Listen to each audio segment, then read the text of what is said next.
around the globe. It's theCUBE, with digital coverage of IBM Think 2021. Brought to you by IBM.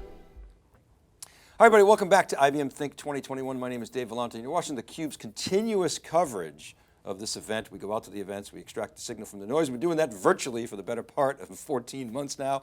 We're going to get deeper into application modernization.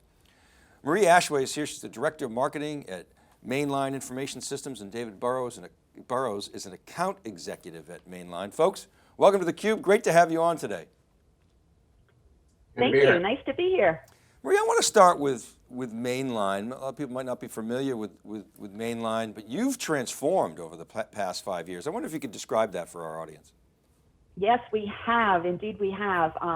Mainline, is a 30+ year company, and for 30 odd years, we had really been focused a lot in hardware, right? Hardware reselling, that's what the market needed, that's what we did a lot of. But then in the past, I would say 5 to 8 years, maybe even 10 years, we started on this transformation project for the business where we started transforming ourselves into really systems integrators versus just hardware reseller. So now we can go to a client and we can say, hey, what are you struggling with, right? What are your business challenges? And then from there, we can integrate a solution that might be hardware, it might be software, it might be some services, it could be managed services, it could be staffing services, could be a number of different things, and put all that together and then deliver a complete solution that helps them with their business requirements. Well, David, that must have been an interesting transition, because what Marie just described is, it used to be every opportunity was a nail and whatever box you were selling was the hammer. And that has changed dramatically, of course. So I wonder what the discussion was like with clients. You must have heard that early on and said, uh-oh, this cloud thing is happening, the world is changing, we've got to change too. I wonder if you could chime in on that transformation. Yes, as our clients have been changing, what we've been doing is, making sure that we fully understand what's available, not only in the marketplace, but the competition and what each industry segment, for example, banking versus insurance versus a utility, may be facing during this time. And so, being able to transform as an account executive, we've been able to indicate and provide solutions, as Marie indicated. The large focus over the last 5 years has been networking and security. As we move more compute to the edge, close to the edge, security has been predominant. And so, hardware is really almost commoditized through and through, with the exception of, IBM Z and Power. And so, we've had to really, as sellers, focus on what customers are dealing with and how they transition. And as we, through COVID, it's actually been a bigger challenge, a bigger focus on security. And I think we'll talk about that a little bit later in more detail. Well, let's do that now. So Marie, maybe at a high level, you could talk about those challenges that your clients are facing, and then we can sort of double click on how that was exacerbated by COVID. And I'm really interested in your perspectives on sort of the post-isolation economy and how those challenges are going to shift. But Marie, maybe kick us off at the high level if you could. Sure. Companies were moving toward the whole digital transformation, right? Probably for the past 3 to 4 years, we started seeing more and more that constantly, everybody sees those buzzwords all the time. So clients were shifting in that direction, and we were shifting to try to satisfy them with their needs with those solutions. But then came COVID. And all of a sudden, right, what people were planning on doing for the next, let's say, 5 years. I mean, most CIOs were saying, yeah, we're going to get there in 5 years. Well, that had to happen, right? It had to have, brakes went on, and it had to happen instantaneously. So that put a big change in focus, a big change in direction for not only our clients, right, but for our own folks like David, who are trying to service these clients with having to bring them these solutions that were going to solve their digital business needs today and not 5 years from now. Yeah, so David, let's talk about that. I mean, what Marie just described, I call it the forced march to digital. Because Marie, as you were saying, people were on a digital transformation, but there was a little bit of complacency and okay, hey, we'll get there. We're really busy doing some other stuff. And then all of a sudden, you've probably seen the meme of the COVID wrecking ball coming into the building, the office building, and saying, well, we're doing fine. And all of a sudden, boom, the forced COVID comes in. So how did that affect your clients and how did you respond? I mean, they're asking for VDI, get me some laptops, I need endpoint security. And so how did that affect the application modernization efforts? And David, maybe you could comment on that. So I think for me, the biggest challenge was the competition within business to survive COVID. They had to put in, first thing was, how do we get our customer supported correctly, and how do we get our workers supported working at home? So the very first thing we did over the initial 6 months was most companies had to transform immediately within the first 30 to 90 days to allow their workforce to work from home. That happened throughout my customer base, both in Southern California. Was customers really focused on how do we do business process, how do we compete in this marketplace and get return on investment, time to value of what we invest in these COVID times, so that we can compete with other businesses that are trying to stay alive through this transition. And now that we're seeing on the back end, that time to value in terms of investment is even more important, because some businesses have been significantly impacted from not only cash flow, but certainly in terms of profitability during this time. Makes sense. And so Marie, so we were talking earlier about the sort of the initial path to digital transformation.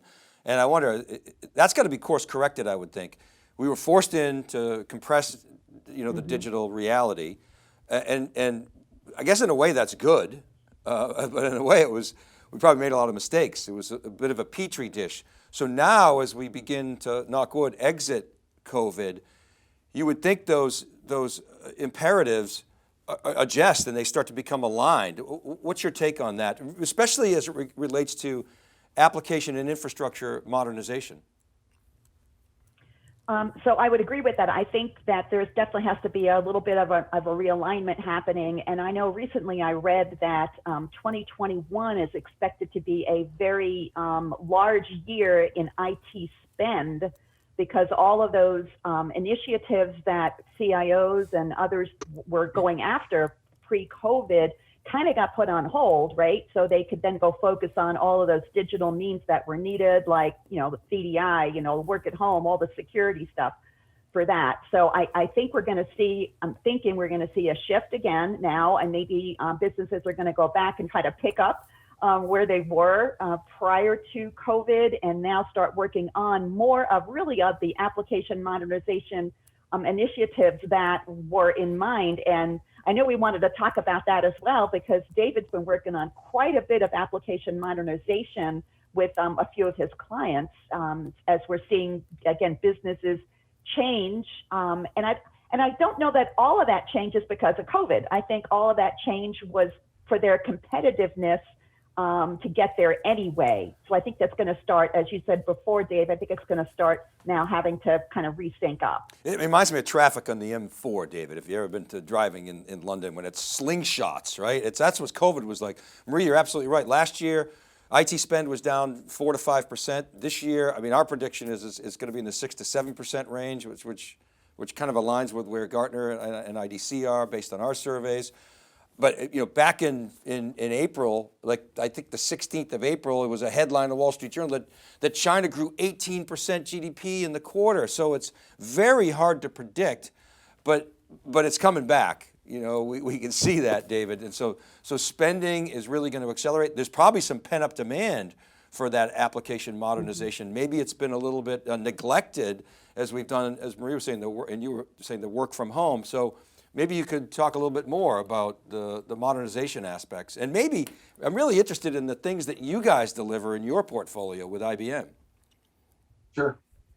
So what I have customers in multiple phases within this current digital transformation. There are customers moving everything to next-gen development, which is fully containerized code, being able to, swiftly go through their development test and hybrid cloud environments where they haven't made an investment yet, but they're sampling what it might be like to change into that world. And then there are customers who are still in the typical environment, the traditional environment, and they're looking at what solutions as far as packages are available for them moving forward, so they can kind of skip over any kind of development and be able to leverage what I call next-gen development or next-gen systems immediately. And so, you asked, what are the systems that are available? IBM's Cloud Pak solution set provides a portfolio of capabilities, both in the application suite, database suite, security. I have customers today leveraging that. And so that is one of the first, pieces that customers I see who are on the leading edge or are also kind of trailing are looking at these cloud packs to be able to go time to market and time to value quickly. Yeah, so when I look at your portfolio, I just sort of scan the web.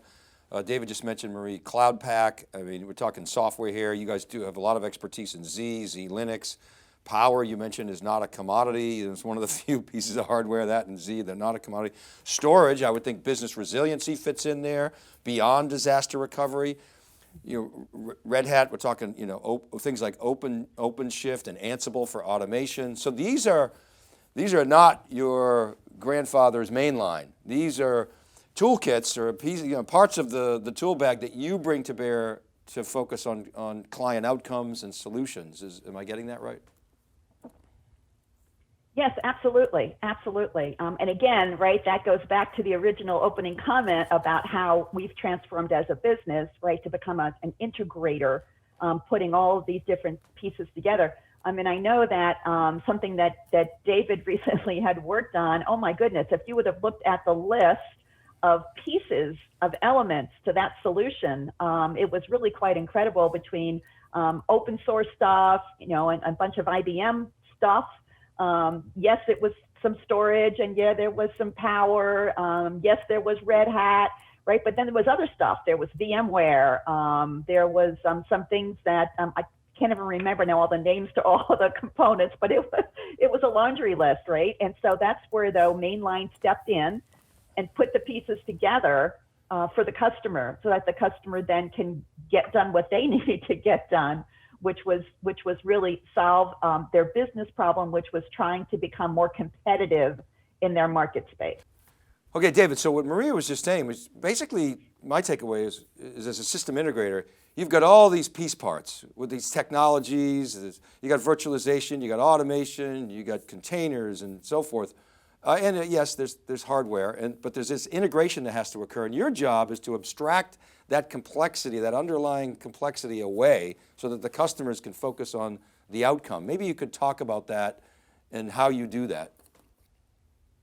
Sure, I'll give you a good example of a recent customer that we work with who was basically implementing what we consider an enterprise data platform that was going to rework their entire data warehouse into something that had governance surrounding it, where they could validate all the data that was coming into their warehouse. And so we underpin that with an infrastructure of Power. We're running, obviously, IBM's Cloud Pak for data with DB2 Warehouse.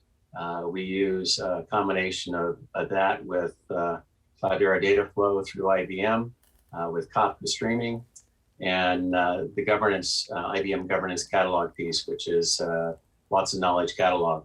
So we've been able to take not only what their base requirements were, but all the microservices that are packaged in with Cloud Pak, all running on OpenShift, which was a great acquisition that IBM did last year. And then they also required other microservices outside to support that environment. Paint a picture for us as to what the future looks like. It's much different than the past 30 years, and bring us home, please. Sure. So I think the future for us is to continue to find all of the solutions that will help our customers, get to their next steps, right? And there's a lot, as you know, Dave, there's lots of solutions out there. There's lots of new companies that are popping up all the time. Inherently, Mainline is an IBM partner. We've been an IBM partner for 30 plus years since our inception. And that's the base of our business is IBM. But there are other requirements that are needed by businesses, by our customers. And that's where we reach out and partner up. We probably have, oh my goodness, 200 plus partnerships with various companies, various technology companies that we can then lean on and pull in those ancillary solutions to complete that solution for the customer. So I think we're going to continue going down that path. We're going to continue making sure that we're partnered with the leading technology companies so we can build that IBM solution for our customer and bolt on the other pieces that are needed. We're going to continue to grow and enhance our services business because we've got quite a large services business, whether it's implementation services, we do managed services, we have staffing services. I think you're going to see we're still going to continue to grow that business because that is a piece where companies, they don't want to worry about running all of that stuff, right? They want to know that their system's going to be running 24/7. And if there's a bump or a burp or something happens, hey, they can pick up the phone, they can call Mainline, we can help them get things corrected. So I think we're going to still see a lot of that going on as well within our offerings. Excellent. Well, congratulations for making it through that. Not every hardware seller, reseller made it through, and you guys transformed. It's an inspiring story. Marie and David, thanks so much for coming on theCUBE. Thank you. Thank you very much, Dave. You're really welcome. And thank you for watching, everybody. This is Dave Vellante and our continuous coverage on theCUBE of IBM Think 2021. Keep it right there.